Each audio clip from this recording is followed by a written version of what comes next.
Seja muito bem-vindos hoje com Daniel Dornelas. Usa a internet para recomendar livros e defender o hábito da leitura desde 2016.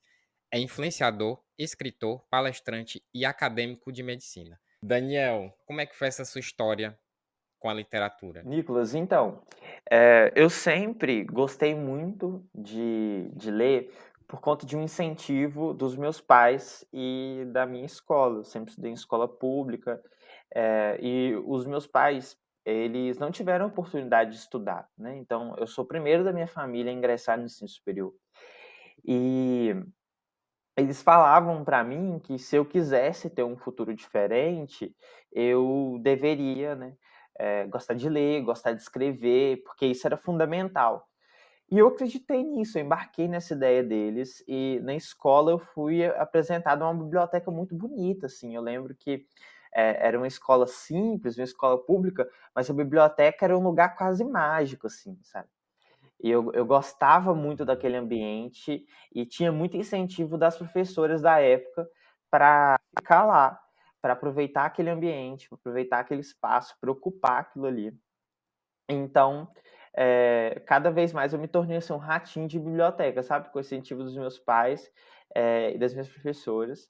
A gente não tinha dinheiro em casa para comprar livro, para ter livro em casa, mas, na escola eu podia, sabe, ter esse Uhum. espaço. E aí a internet vem para mim anos depois como um espaço para eu comentar com as pessoas sobre o meu amor pela leitura, indicar livro, ter amigo para conversar sobre literatura, e também um espaço que transformou a minha vida e hoje me permite ter, por exemplo, a minha pequena biblioteca em casa, sabe.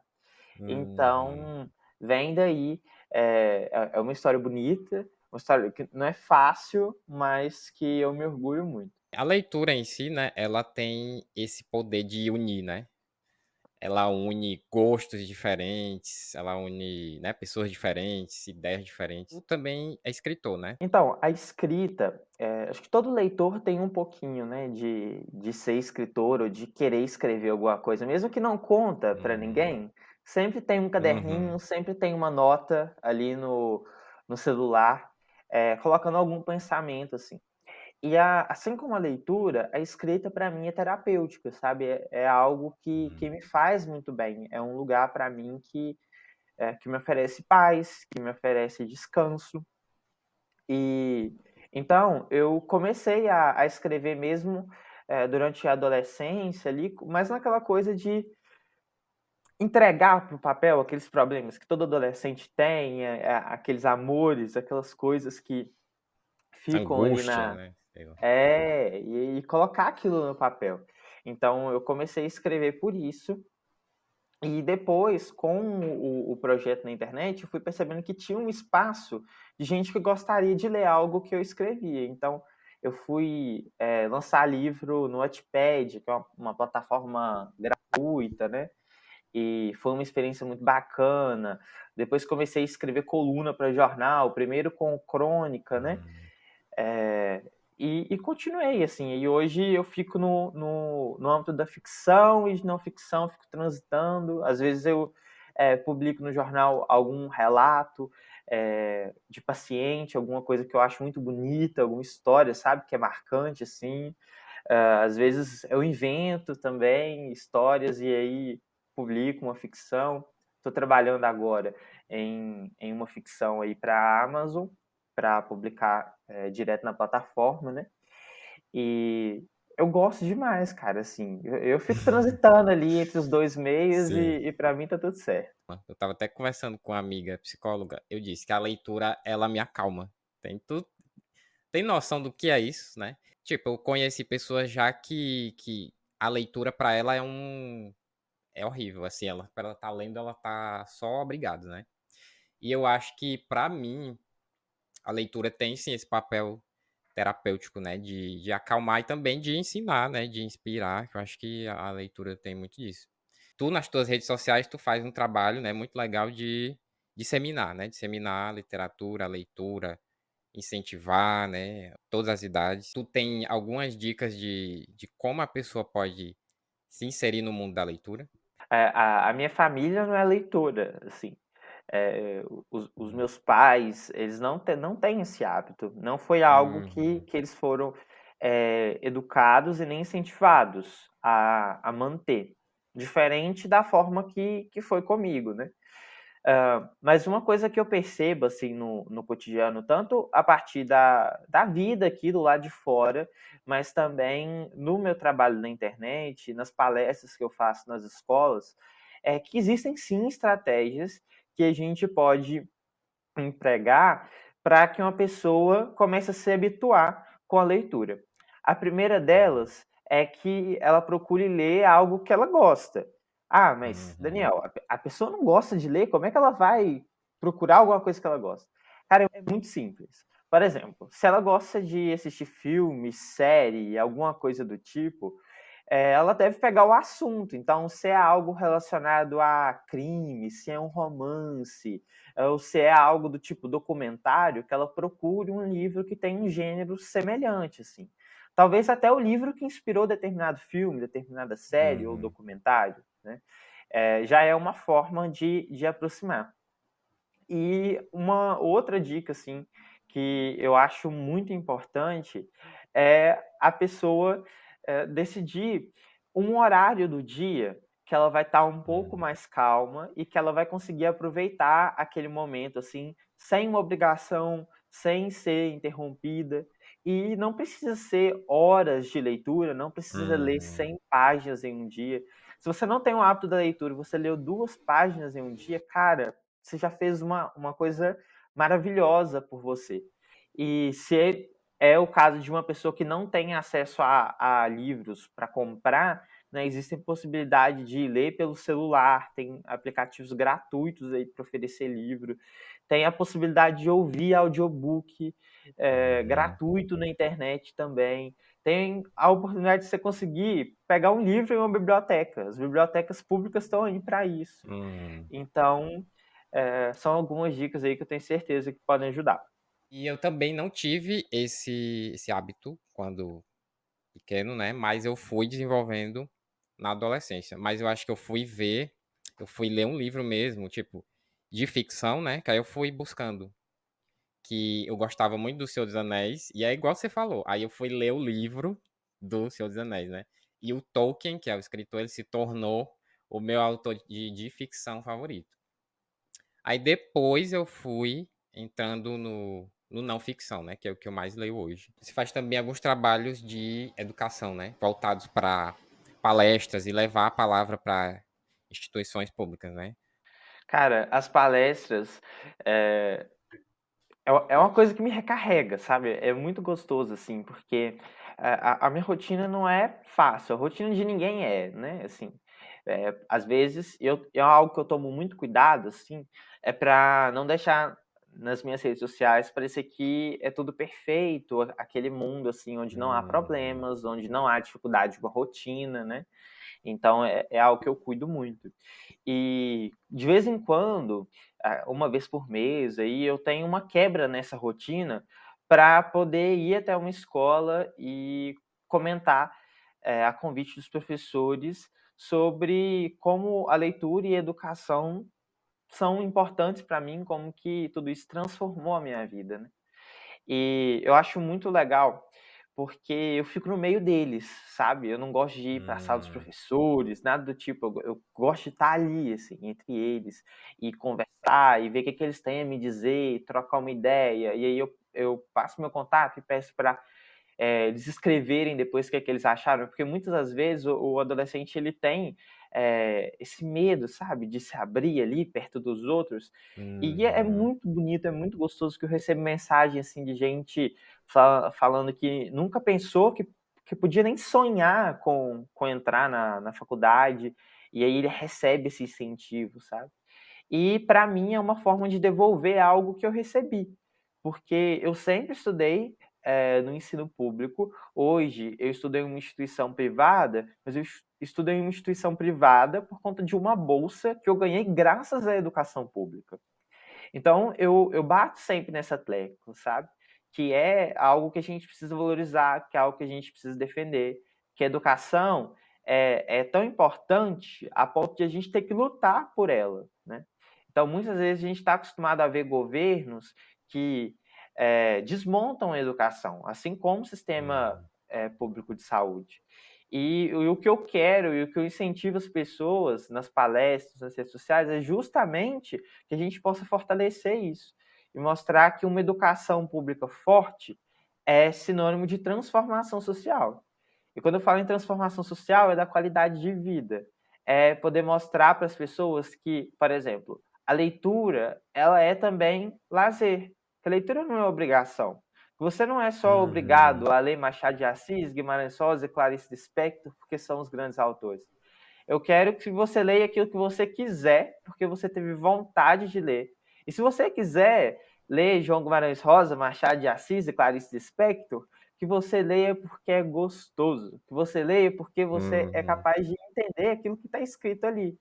Não porque é algo enfiado goela abaixo, porque te falaram que Uhum. você é obrigado a ler, te falaram que você é obrigado, sabe? E nas palestras tem muito esse tom, assim, divertido. Eu levo referências da cultura pop, então, de Harry Potter a Senhor dos Anéis e do TikTok, coisas do tipo, para fazer com que eles se sintam ali em casa, com uma pessoa que Uhum. eles podem conversar de igual para igual, sabe? Eu não chego lá para olha só, gente, como eu sou um exemplo. Olha só aqui, eu sou quase intocável, eu sou um gênio. Uhum. Não, eu costumo voltar muito nas escolas que eu estudei, né? E aí, na hora da merenda, eu merendo com eles, eu sento com eles, eu fico lá. Porque, sei lá, há 3, 4 anos Deve passar um atrás, eu estava filme na tua no lugar. cabeça, né? Sim, eu estava ali, sabe? Então, Uhum. para mim uma coisa muito prazerosa, muito gostosa mesmo. Pois é, aí você falou aí da questão de governos, né, que não facilitam. E tem algumas pesquisas, não sei se você vê essas pesquisas, que o Brasil é um país de não leitores, né? Então é um desafio muito grande, porque a gente vive naquela nossa bolha, né? Cara, é um efeito dominó, isso. A gente vem de uma educação muito defasada e a leitura, o conhecimento, ele ficou por anos e anos na mão de pessoas ricas, de pessoas que tinham todo o aparato social para que pudessem desenvolver isso, né? Então, a partir do momento que surgem nomes assim, por exemplo, Conceição Evaristo, Carolina Maria de Jesus, que no meio da pobreza, no meio da favela, vão lá e lutam para ter o papel como um lugar de conhecimento, um lugar de fortaleza, e vão se capacitar cada vez mais e fazer com que a voz seja ouvida, isso vai abrindo caminhos para que outras pessoas façam o mesmo, né? E em relação à Uhum. questão da leitura, a gente tem muito mais pessoas no Brasil que leem do que a gente imagina, sabe? Mas muitas das vezes a gente tem dificuldade de Sim. considerar o que é a leitura. Porque quando a gente pensa em, por exemplo, ter livro em casa, hoje o livro é, infelizmente, um objeto caro. É uma coisa difícil, né, para uma família, em uma família onde se ganha um salário mínimo ou até menos que isso, pensando na realidade do nosso país, dar 40, 50 reais em um livro é algo complicado, porque isso é metade É. do preço do gás, sabe? Então, é algo que a gente tem que se pensar, né? E aí, muitas das vezes, a leitura de, por exemplo, livros digitais acabam não entrando nessas pesquisas.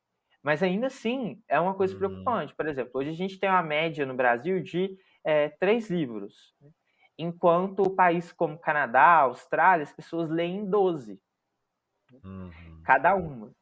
Então, tem sim uma grande diferença, tem algo que a gente precisa fazer para mudar essa realidade. Então, é levar a literatura para todo ambiente possível, é levar a literatura para dentro da escola, é levar a literatura para a academia, é levar a leitura para um ambiente como esse que a gente está aqui agora, cara. Que legal você convidar alguém para a gente falar sobre leitura, sobre como incentivar a Uhum. leitura. Então, é a partir disso que a Sim. gente vai mudar. E, claro, lutar sempre para ter um aparato do governo, né? Investir na cultura, investir Uhum. em novos escritores, investir em formação para escritores. Esse primeiro semestre agora de 2023, a gente pôde ver uma iniciativa interessante assim, do Ministério da Cultura, que foi promover um concurso de escrita para mulheres.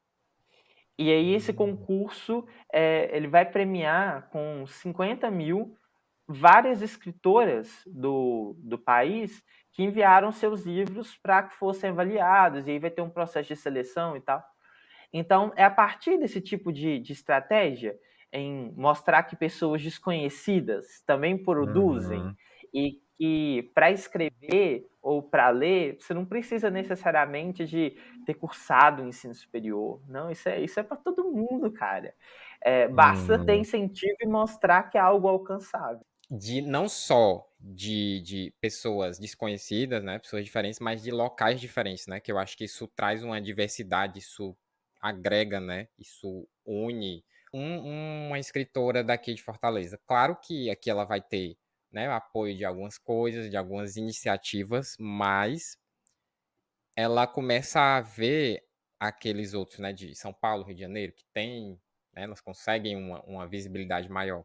Então eu acho que tem sim que ter essas iniciativas, né, de apoio ao pequeno, ao micro, a pessoa ali que está pensando, né, em fazer. A gente vem, né, de uma necessidade de descentralizar. E ainda bem que a internet oferece um pouco disso, mas é claro, né, que precisa cada vez mais de incentivo. Então, sei lá, qual foi a última vez que você leu um escritor potiguar? Sabe? É. Entende? Então, assim, a gente lê muita coisa gringa. E dentro do Brasil, a gente lê muita coisa escrita no Rio, muita coisa escrita em São Paulo, Minas Gerais, ali, principalmente BH, e só. É. E o resto de um Uhum. país maravilhoso, um país gigantesco. Hoje a internet ajuda a democratizar um pouco disso. Então a gente tem, por exemplo, o Kindle, né, da Amazon, permitindo essa publicação digital ali, muito prática. Então os autores conseguem Uhum. fazer isso de uma forma mais simples, né, sem necessariamente precisar de uma editora. Cada vez mais é difícil ingressar no mercado editorial brasileiro, justamente porque há uma exigência por conta do investimento, né, de que a pessoa tem um público já formado, então isso Uhum. acaba dificultando. E aí, quando você tem uma ferramenta como o Kindle, o KDP da Amazon, que o autor escreve, ele edita, muitas vezes é ele que faz a capa, é ele que É revisa, simples, tem. né, é acessível, né. Sim. E aí isso permite que eu, que estou aqui no interior de Minas Gerais, consiga ler, consiga publicar, mas também uma pessoa que está no Rio Grande do Norte, uma pessoa que está no Ceará. Essa semana eu participei de um evento voltado para pessoas negras, né? Eu fui ouvinte e eu achei assim muito interessante porque o objetivo do evento era falar sobre as vozes negras dentro desse processo de autopublicação. E aí uma escritora do Ceará, ela comentou sobre como é que foi para ela sair do Ceará e ir para São Paulo, porque chegou um momento em que ela precisava tanto estar em São Paulo para fazer palestra e tudo mais, que ela acabou tendo que se mudar. E se mudar com a Isso. família toda, porque ela não queria ficar longe das pessoas que ela ama, né? Então, eu espero que a gente continue traçando formas e estratégias para permitir que quem está no interior, como eu, você está em Fortaleza, mas quase que ainda assim no interior, porque as vozes que são mais ouvidas estão no Rio e em São Paulo. Não tem É, sim. como negar isso, né? E uma coisa que eu faço, assim, dentro do meu projeto, que eu gosto muito, assim, acho que é a menina dos meus olhos hoje, é um clube do livro virtual que acontece por Hum. financiamento coletivo. E ontem a gente teve uma reunião e a coisa mais gostosa do mundo, sabe? Tinha um rapaz de Fortaleza, Hum. uma querida que mora no sul do país, gente do interior de São Paulo, gente do interior de Minas. E isso é gostoso demais, ouvir o sotaque, sabe? A visão de cada um sobre a literatura. E é algo que é permitido graças à internet. Mas é claro que a gente tem que lembrar, o acesso à internet não é realidade para todo mundo também. Né? A internet hoje em dia é básico, né? Mas nem todo mundo tem o básico, né? O que é que tu tem achado da digitalização do livro? Tipo assim, eu é quase zero eu leio um livro físico hoje. Tanto por eu não gosto de nada assim. Tipo, eu acho lindo essas bibliotecas assim, mas eu tendo a ser mais minimalista, entendeu? É tudo Kindle, é tudo celular, tem os aplicativos todos aí no celular. Eu assim, o livro para mim é um objeto de muito prazer. Então, eu gosto muito de ter uma coleção de livro em casa. Foi uma coisa que eu sonhei muito durante a infância, porque era algo que eu não podia ter. Então, é algo muito prazeroso. Mas hoje eu leio muito o livro digital, então Kindle tá sempre aqui na minha mão, vai comigo para onde eu for, tem um Kindle comigo. Tem um aplicativo no Uhum. celular, então eu leio muito no celular também. E eu acho até que chega a ser a minha principal estratégia para ler mais, sabe? E é algo que me ajuda muito, que eu incentivo as pessoas, sabe, a terem esse contato também.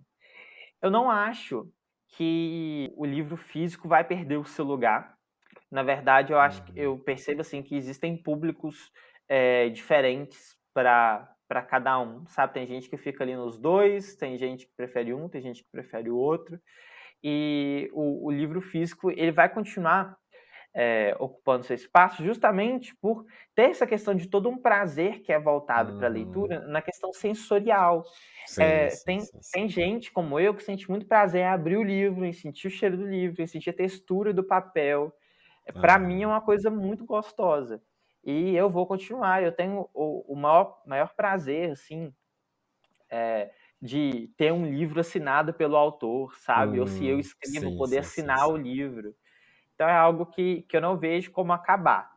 Mas para somar mesmo, acho que Sim, essa sim, questão sim, de sim. digitalizar vai facilitar muito, Sim, vai democratizar, né? com certeza. E Daniel, você faz medicina, né? Tem alguma ligação da literatura com a sua escolha de fazer medicina? A medicina, para mim, ela. Às vezes eu me pego pensando assim, como é que pode, né? Porque eu gosto tanto de literatura e as pessoas sempre me perguntam por que eu não fui fazer letras, jornalismo, alguma outra coisa ao Assim. invés de medicina. Mas, para mim, é como se a medicina só não bastasse, e aí eu complemento com a literatura. E as duas têm tudo a ver, assim, acho que às vezes as pessoas não percebem, mas o que eu faço na medicina é lidar com histórias, o que eu faço na literatura Uhum. é lidar com histórias. Então, quando eu chego no consultório para um estágio e eu atendo a dona Maria, que vai me contando sobre como ela está se sentindo, e até o final eu descobri que a dona Maria está sofrendo agressão do marido, Hum. é uma história, sabe? É uma história da vida real, uma história triste, é uma história que precisa de muita ajuda, muito apoio. E eu tô ali para oferecer essa mão e vou fazer parte de uma equipe que vai cuidar dela e da família dela. E eu escolhi a medicina muito pelo meu irmão, né?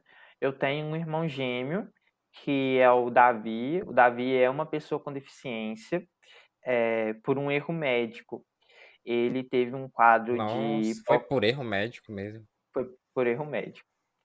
Ele teve um quadro de Nossa. hipoxemia cerebral e nessa falta de oxigênio no cérebro dele, ele acabou desenvolvendo paralisia cerebral e hoje ele tem um outro diagnóstico aí, uma síndrome rara, eu brinco que é como se a gente ganhasse na Mega Sena ao contrário, porque é 1 para 1 milhão, e os custos, assim, pro tratamento são extremamente caros. E eu via muito, Nicolas, a minha mãe chegar em casa chorando, sabe, depois de Uhum. atendimentos médicos, porque as pessoas falavam que não adiantava ficar levando o meu irmão para o médico, porque ele não ia viver tanto. Uhum. E às vezes o médico dava aquela coisa, vai ser 8 anos, 10 anos e tal. Então isso foi muito complicado. E doía muito ver minha mãe sofrendo com aquilo, e eu sofria junto também. Uhum. E quando eu percebi que o cuidado que os profissionais de saúde ofereciam ao meu irmão era transformador, no sentido de, se o Davi estava bem, a minha vida também ia bem, porque eu ficava mais tranquilo na escola, financeiramente, dentro de casa, a gente passava menos dificuldade. Eu saquei que era muito legal poder cuidar do outro, que aquilo promovia uma transformação dentro de casa que fazia toda a diferença. E aí eu quis fazer o mesmo, e assim, é a minha maior escolha, melhor escolha, assim, Uhum. eu não Sim. consigo me ver fazendo outra coisa, sabe? A gente tá conversando aqui, atrás de mim tem um monte de livro, mas na minha frente tem um quadro com várias fotos de pacientes e de Sim, momentos sim, sim, importantes sim. na medicina. Então, Que já é se uma coisa tornaram que eu amo. importantes pra tu, né? É tão bonito, assim, eu já vivi tanta coisa, já vivi muita coisa difícil, muita. Eu já esperei paciente sair da sala para chorar, eu já saí Hum, de perto para poder chorar, eu já sim. tive que atender casos muito parecidos com o do meu irmão e doer, sabe, sentir muito aquela Uhum. dor. Mas eu também já tive a oportunidade de estender a mão, de dar um abraço, de ajudar, de ver o paciente deixar de sentir dor, de ver o paciente partir e eu poder estar ali com a família e abraçar, de ver nascer e comemorar. Uhum. Então é muito bonito, assim, ir colecionando essas histórias.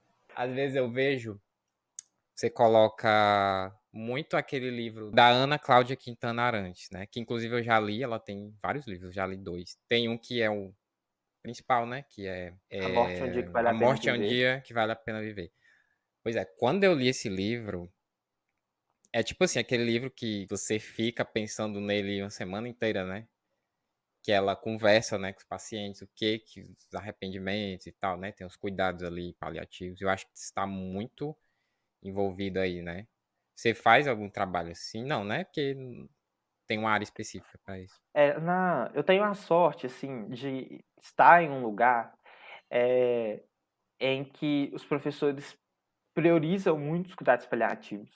Então, aqui em Caratinga, mesmo sendo interior, né, uma cidade Uhum. pequena, a gente tem um serviço público incrível, assim, de cuidados paliativos, e é um dos meus lugares favoritos, assim, de estar. E eu falo lugar mesmo ele não sendo fixo, porque o atendimento é em casa, né? Então a gente vai na casa dos pacientes para cuidar. E é muito bonito, assim. É triste, às vezes, mas quando a gente passa, e a Ana tem um papel grande nisso para mim, assim, quando a gente passa a entender que a morte ela é uma fase da vida e E ela ela pode ser faz bela parte, também, né? a gente passa a encarar tudo de uma forma diferente, assim. Uhum. Hoje eu tenho uma compreensão completamente diferente do que é a vida. Acho que lendo sobre a morte, eu aprendi muito mais sobre o que é a vida, sobre como é a vida que deve ser vivida, sabe? E eu lidei muito tempo, Nicolas, com o medo da morte. O medo da morte no sentido de Davi é meu irmão gêmeo. E eu Uhum. cresci ouvindo estatísticas de que ele morreria com 8, com 10, com 15, né? Hoje a gente está Sim. aí com 21 e ele está comigo. E eu tinha muito medo que ele morresse. Muito Uhum. medo, muito medo. E aí eu entrei na faculdade, descobri os cuidados paliativos, entendi que o meu irmão nasceu precisando de cuidados paliativos. Eu entendi que não é só a vida dele que pode terminar agora, hoje ou amanhã, é a minha, é a sua, é a de todo mundo, Sim, e que sim, isso sim. faz parte do processo e que não é uma coisa para entristecer, não. A morte, ela também pode ser bonita, desde que você não tenha do que se arrepender. É. Então, eu, de fato, não, não tenho mais medo de falar sobre isso, não tenho mais nenhuma uma tristeza, assim, nenhuma angústia de falar sobre a morte, de ler sobre a morte, de estar perto de uma pessoa que está em processo ativo de morte, né? Nos estágios nesse serviço de cuidado paliativo, a gente vê muitas das vezes pessoas, principalmente com câncer, e são pessoas assim que quando você pergunta para elas o que elas gostariam naquele momento, o que eu posso fazer para te ajudar, geralmente ou elas, se elas estiverem com dor, elas pedem para, né, se faça alguma coisa para tirar aquela dor.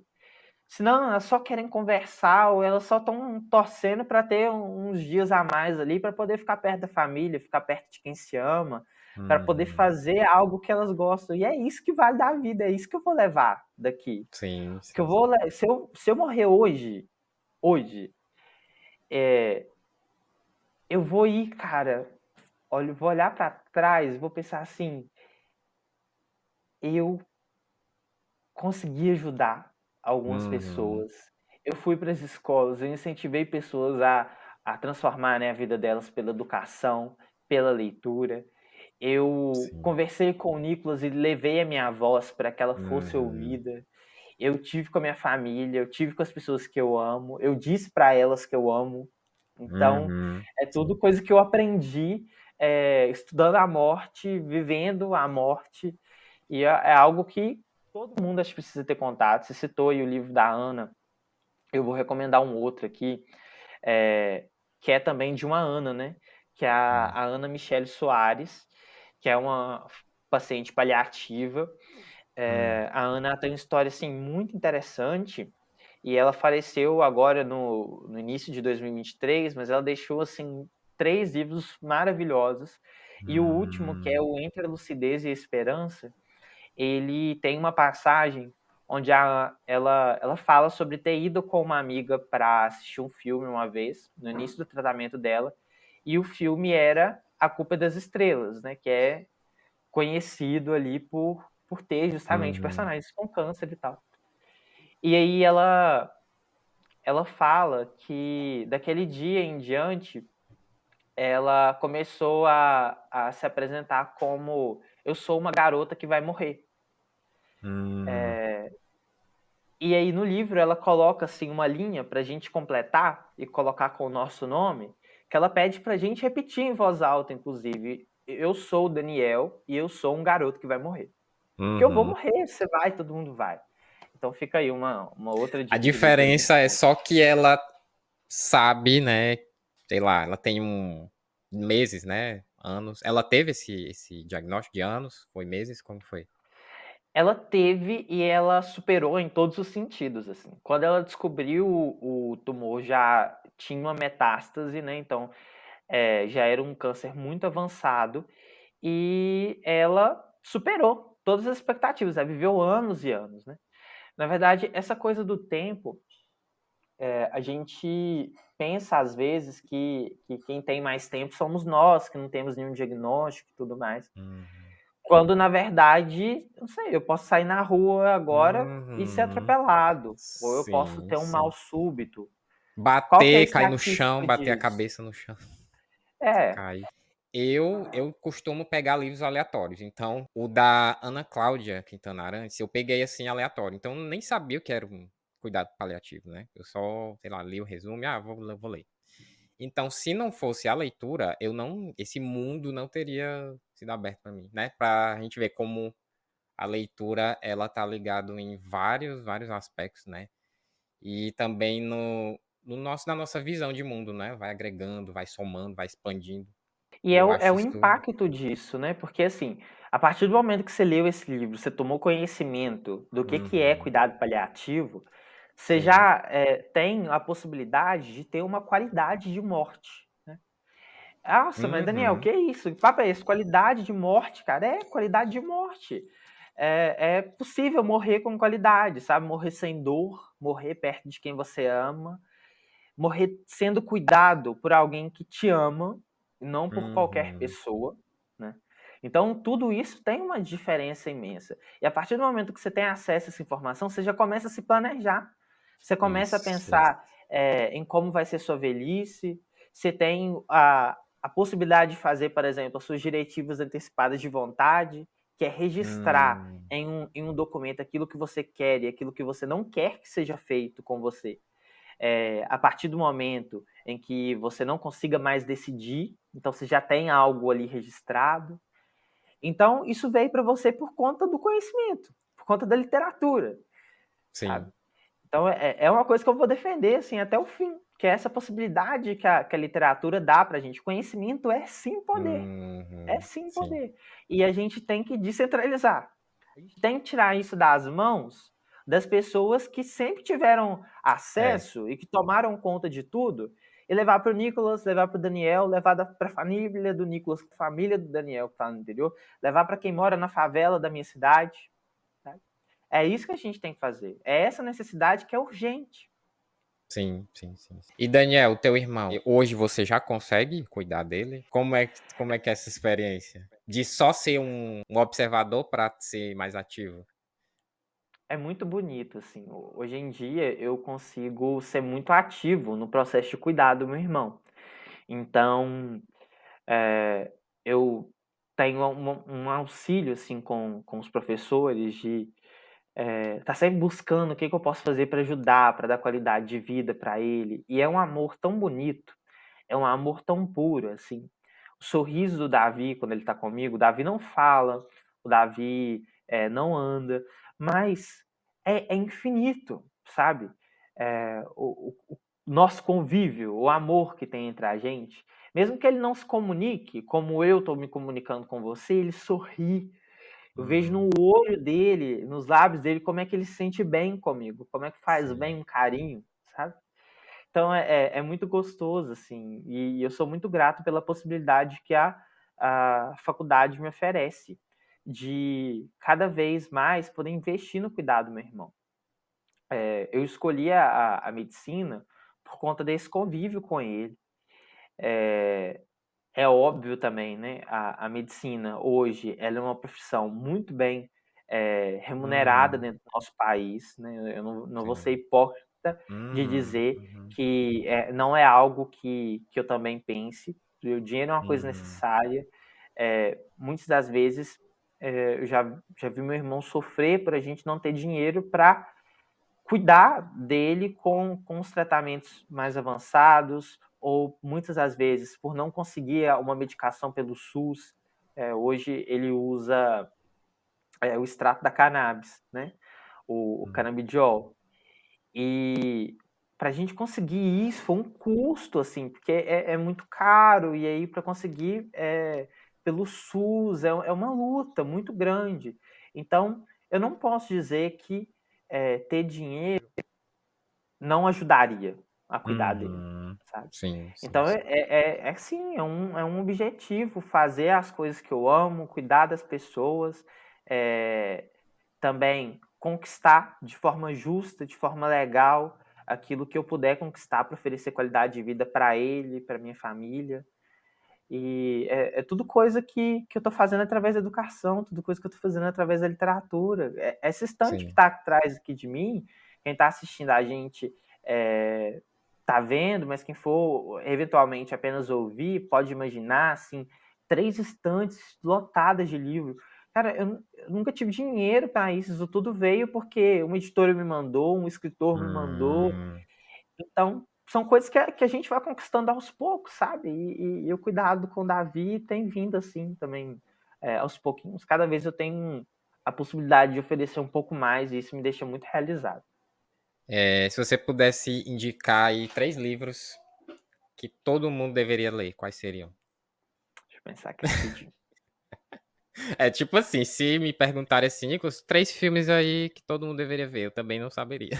Primeiro, eu vou indicar para Quando Você Acordar, que é um livro da Bettina Bopp. A Bettina, ela escreveu crônicas, cartas ali pro irmão dela. Ela teve um irmão que viveu por 15 anos, né, após ter tido um mal súbito e ficar em coma por anos e anos, né? Então ela escreve cartas ali para ele sobre o que estava acontecendo, meio que para atualizar ele no momento em que ele acordasse. E isso acaba não acontecendo, né? Ele não acorda, mas ela tem a possibilidade de fazer reflexões assim muito bonitas sobre o amor, sobre a importância de estar presente em cada momento, assim, de verdade, sabe, por inteiro, sobre a vida e sobre a morte. Então é um livro muito bonito. Um livro de ficção que eu acho muito importante, assim, que as pessoas possam ler também, e é um lançamento, é o livro Amêndoas, da Won Byung-chan.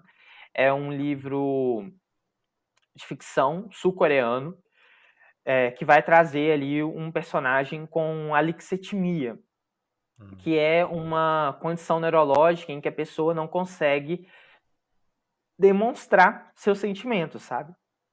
Então, felicidade, tristeza, amor são coisas difíceis de serem apresentadas pelo personagem principal. E a partir daí a gente tem uma reflexão muito bonita também sobre essas coisas. E um terceiro livro que eu não posso deixar de indicar, que eu acho que é muito importante para o momento que a gente está vivendo hoje, né, no Brasil, no mundo, é o livro Cartas de um Terapeuta para os Seus Momentos de Crise, Ah, que é um livro esse da eu já li. Alexandre Coimbra Amaral. Já vou É, riscar eu, um, esses 2 eu vou pegar, vou riscar esse aí. Esse livro, assim, do Alexandre, ele é um abraço, sabe? É o tipo de livro que ele escreve, né, cartas. Na verdade, os sentimentos escrevem cartas para você que vai ler.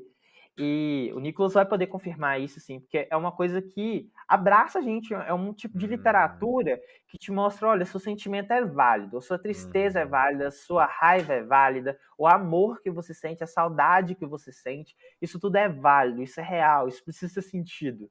E é um E livro precisa bonito, é ser um livro expressado, né? intenso. Precisa ser passado pra frente, né?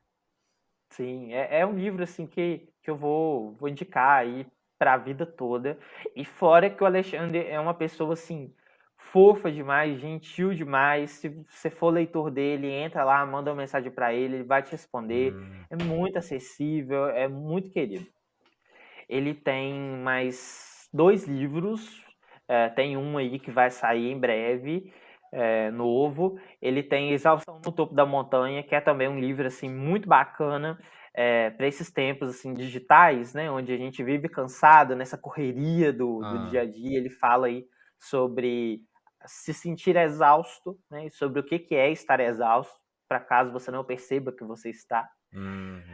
E também tem um outro que é uma parceria com Cláudio Tebas, que se chama De Mãos Dadas também, muito bonito, para falar sobre luto. Importante, depois de tudo que a gente passou na pandemia, né, a gente ter conhecimento sobre o luto, saber o que é o luto. Uhum. Então também é um livro muito legal. O livro da Ana Cláudia eu li na pandemia, né? Que a gente ficou mais em casa, então eu fui abrindo o leque de leituras. Eu, sem o hábito de leitura, eu seria totalmente diferente.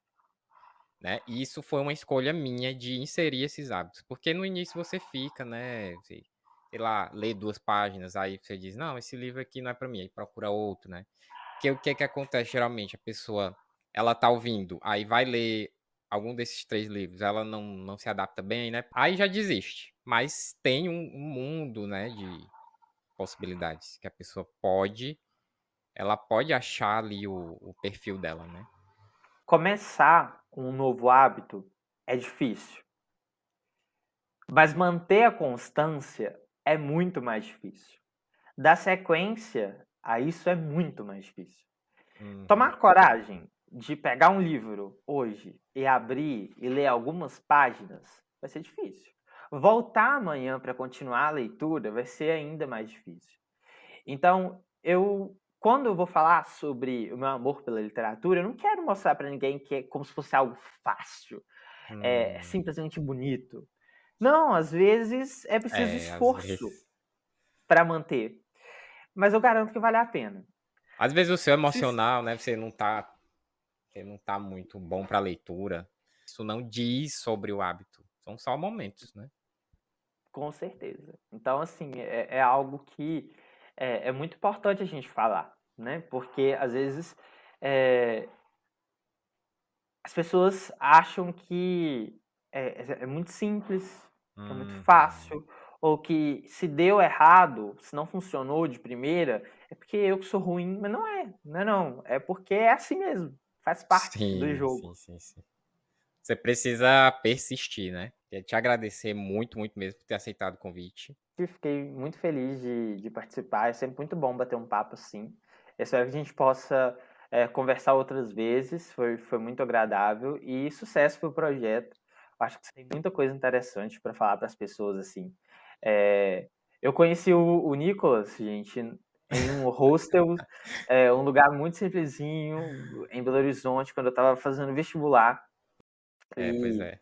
e de cara, assim, foi uma experiência muito bacana. Foi uma pessoa muito legal de conhecer. Cada um passando o seu perrengue ali da sua maneira, né? E estamos aqui hoje, anos depois, e as coisas estão dando certo. Pois é, e eu lembro que você me deu um marcadorzinho de texto, né? Que você faz Foi, isso foi. muito, né? Aí eu peguei e disse: é isso aqui, é isso aqui. São essas pequenas coisas que você vai ser lembrado, né? As pessoas vão lembrar do que você deixou de bom, né? Que você ali plantou. E eu espero que você continue com esse seu projeto também, que é muito inspirador, né? Seu trabalho de levar a palavra não só para aquelas pessoas que já leem, mas também incentivar, né? Quem ainda não tem esse hábito, ou quem está começando, né? O caso dos suas palestras, né? Levar para um público mais jovem, com a linguagem jovem, né? Eu acho que isso faz toda a diferença. Muito obrigado, Nicolas. Você que ficou aí acompanhando, muito obrigado, valeu e até mais.